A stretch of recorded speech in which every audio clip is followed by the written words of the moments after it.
This video will cover the installation process of the SCC30 and SCC50. Both models are available with and without a drain pump. It is recommended to purchase the ice machine that matches your installation application. If needed, you can convert from one to another. The model number can be used to identify what type you have. We will be using a gravity model because it will be draining into this floor drain. Later in the video, we will cover the pump model installation. The installation location must have access to drain, electric, and water. The machine should be on its own dedicated circuit with no other appliances or devices on the outlet. If the machine is being installed under a counter, confirm that there is adequate clearance for the installation. The ice machine relies on airflow through the toe kick. Never obstruct the toe kick area. The location and the environment of the ice machine will directly affect its production. The unit will perform best in an air-conditioned environment with good air circulation. Gather the needed materials for the installation. For gravity installations, kink-resistant tubing is a must. Look for a thicker wall tubing. For pump model installations, the use of a dishwasher tailpiece can provide an easy drain access point. It is recommended to use a panel access cover when routing the drains through cabinetry. This will allow greater visibility to ensure the drain lines are not kinked and no leaks are present. Inspect the equipment for any signs of damage. Cut the binding and lift the box straight up. Look over the machine again for any signs of damage. If everything looks good, remove the hardware packet and any packing material. Remove the stainless protectant. The use of a razor knife or even removing the panels can help with cleaner removal.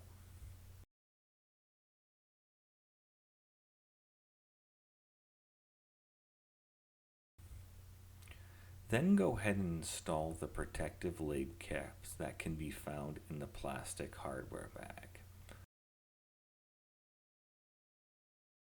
Use a Phillips screwdriver and remove the screws holding the service panel and the toe kick in place.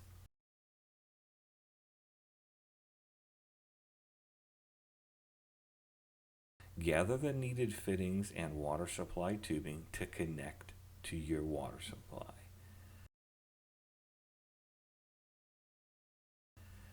To ensure that no debris gets flushed into the ice machine, flush for at least 1 minute.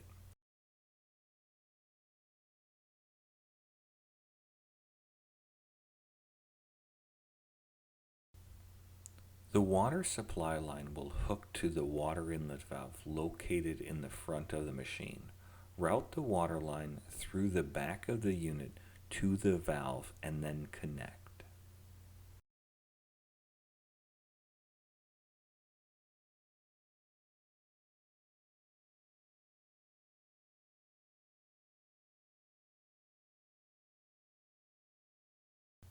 For a typical gravity drain line installation, route the drain tube through the back of the machine.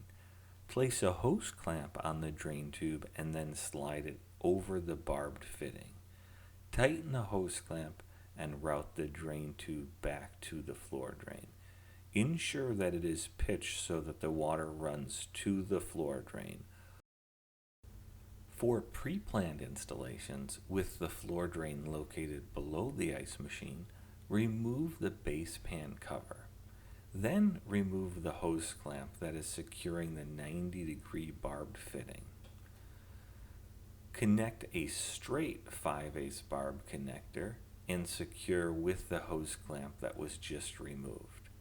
Then cut a section of drain tubing to slide over the barb fitting and secure with hose clamp. For installations where a floor drain is not available, the pump model should be used.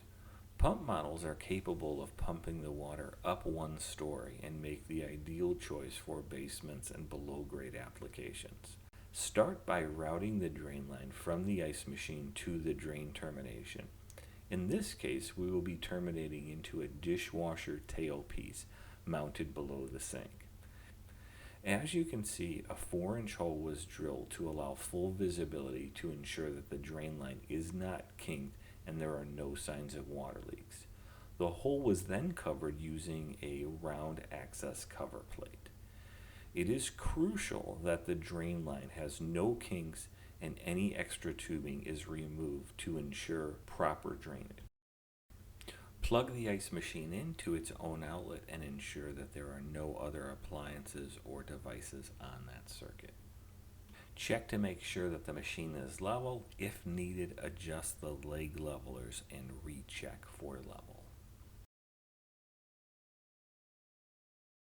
Make sure the spray platform is properly positioned. Lift up the curtain and push down to make sure that it's fully seated. To turn on the SCC30, flip the on-off switch to the on position. For the SCC50, simply press and release the ice-making button and the green light will illuminate. Now let's ensure that the bin is draining properly. Pour approximately 1 gallon of water into the bin and watch it drain.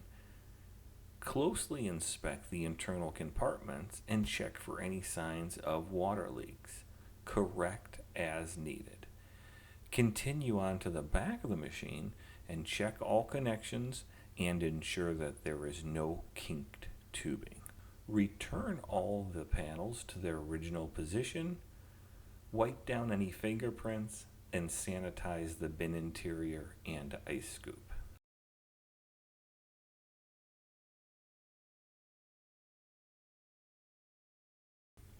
This will conclude the installation of the SCC30 and SCC50. Thanks for watching.